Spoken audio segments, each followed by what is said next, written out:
Do you want the good news or the bad news? The bad news is that there is no pill you can pop that will magically make stress disappear. But the good news is that there are lots of healthy coping mechanisms for stress that you can apply. And that's what I'm sharing in this video. So let's talk about better mental health. Hello and welcome. I'm Jeremy Godwin and I share practical ideas for better mental health every week here on Better Mental Health and in my podcast, Let's Talk About Mental Health. In this video, I'm talking about healthy coping mechanisms for stress and I'll be sharing 5 simple tips. So, why am I talking about coping with stress in a healthy way? Because the opposite is unhealthy. And a lot of the things that we do to let off steam or deal with feeling stressed aren't particularly good for us. I know going to the pub after work might seem like a good idea, and all things in moderation, but I can tell you from personal experience that alcohol becomes less effective over time, and some of us can then find ourselves using it more and more frequently to try and get the same result. I did that with alcohol and with food, and it got to a point where I just couldn't continue that anymore. And also I couldn't fit through the door. Now, I'm not just singling out alcohol or food either. A lot of the coping mechanisms that we might use to deal with stress and anxiety are not particularly healthy. And it may appear that they're taking the edge off in the short term, but in the long term, we can find that a lot of coping techniques become less effective or stop working altogether. And that's not to mention the harm that they can do. So today's video is all about healthier coping strategies that you can apply. 2 things I do want to say up front that underpin everything I say in this video. Number 1, there are no quick fixes. And in fact, when I said about unhealthy coping mechanisms a moment ago, most so-called quick fixes fit into that category. For example, ignoring or suppressing feelings of stress or anxiety can often lead to the situation becoming much worse in the long run. So the healthy way to approach it is to deal with issues early, and I'll come back to that in a minute. The second piece I want to say is that prevention is better than cure. And what I mean by that is that good mental health is a daily practice that takes time, effort, and perseverance. Think of it the same way as your physical health. And in fact, your physical health has a direct effect on your mental health, just like your mental health has a direct effect on your physical health. If you look after your body every day and are mindful of what you consume, you tend to have better physical health.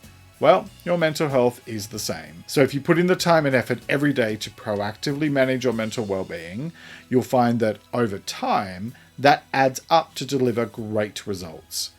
If you wait until there is an issue, you'll often find that it takes a lot more work to resolve the problem.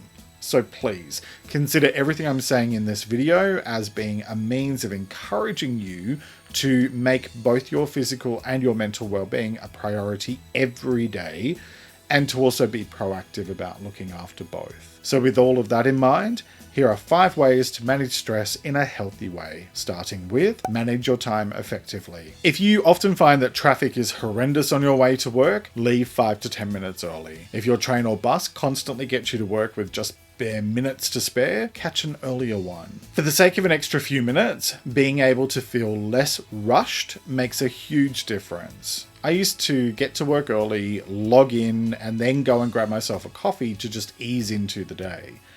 And you can apply this idea to the way you work as well. Instead of trying to do too much, be realistic about what you can achieve and manage your time effectively. Instead of constantly overpromising and missing deadlines, instead choose to underpromise and overdeliver. For example, if something will take you 4 hours to do, commit to it being done in 8 hours. You give yourself a buffer in case anything happens, and if you're able to deliver it ahead of schedule, then even better, because that makes you look like a superstar. My next tip is move your body. And even just a short daily walk can have a big impact on your sense of well-being. And the thing with physical activity is that it helps you to channel your emotional energy. If you're feeling stressed, go and take a brisk walk to burn off some energy. Or if you just need to sit for a bit, then go outside and get some fresh air. The more you move, the more energy you release. Speaking of, my next tip is write it out. Because a lot of the stuff that goes on in our head will stay there until you eventually release it. So get it out. Grab some paper and a pen and just write and write and write until you run out of steam. Don't worry about what you're writing, and you don't even have to go back and read it. And for this, I also recommend using an actual pen and paper here instead of your phone, because it helps you to physically channel that energy out of your body. So next, deal with issues early. And I mentioned this before, and the thing is that when you put things off, they can often cause a lot more stress in the future. Not to mention that nagging little voice in your head that keeps reminding you that whatever it is still needs to be done. I talked about this in episode 99 of my podcast about avoidance, and you'll find the audio and full transcript linked in the description below. Now, the other reason why I say to deal with issues early is that a lot of small issues can be prevented from turning into enormous problems if they are just dealt with swiftly.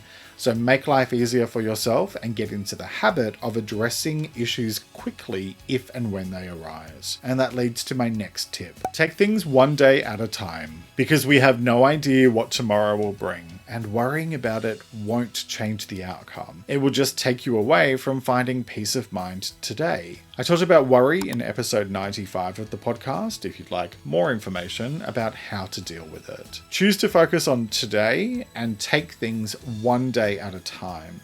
And as you become more comfortable with doing that, you'll find that it becomes easier to focus on the current day without becoming too stressed about what may or may not happen tomorrow. If you'd like more advice on how to manage stress, check out episode 8 of the Let's Talk About Mental Health podcast, Let's Talk About Stress, and you'll find it linked in the description below. Whatever you choose to do is up to you. Remember, better mental health begins with what you choose to do today. I hope those tips were helpful. Let me know what you thought in the comments below. And if you made it all the way to the end, leave me a number 1 emoji to remind yourself to take things one day at a time. Catch my podcast, Let's Talk About Mental Health, every Sunday for more ways to improve your mental health. And join me here for new Better Mental Health videos every Wednesday. Click here to subscribe to my channel for more weekly videos, and watch this video next for even more advice for better mental health. Thanks so much for joining me today. Take care and talk to you next time.